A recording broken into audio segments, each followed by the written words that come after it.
Hello. Ako nga pala si Michael Ryan Pulano at ito ang aking report tungkol sa relational database. What is a relational database? A relational database is a type of database that stores and provides access to data points that are related to one another. Relational database are based on the relational model, an intuitive, straightforward way of representing data in tables. In a relational database, each row in the table is a record with a unique ID called the key.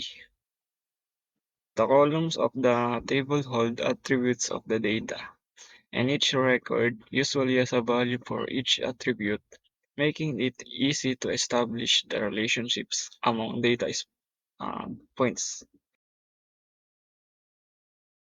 Ang relational database ay isang uri ng database na nag-iimbak at nagbibigay ng access sa mga punto ng data na may kaugnayan sa isa't isa.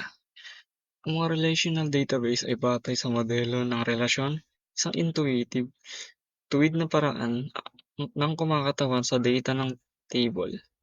Sa isang relational database, ang bawat column sa table ay isang talaan na may natatanging ID na tinatawag na key.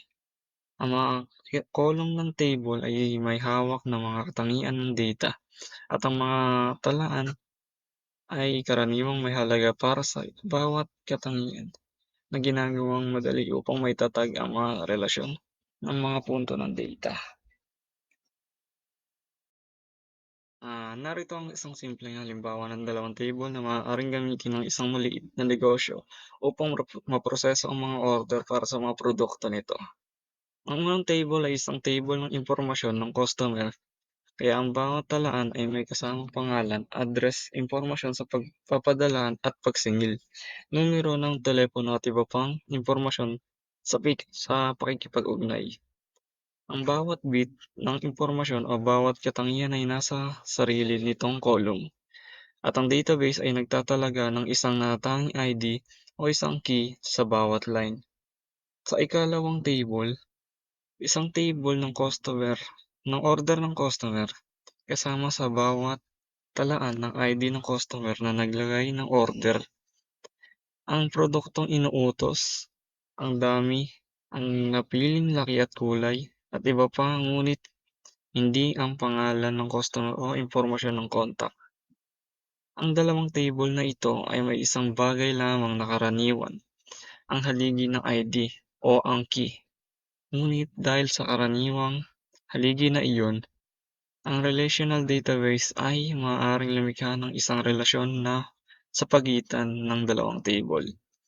Pagkatapos, kapag ang application ng pagproseso ng order ng kumpanya ay nagsumite sa isang order sa database, ang database ay maaaring pumunta sa talahayanan ng order ng customer, i-pull ang tamang impormasyon tungkol sa order na produkto, at gamitin ang customer ID mula sa table na iyon upang hanapin ang impormasyon sa pagsingil o pagpapadala ng customer sa table ng info ng customer.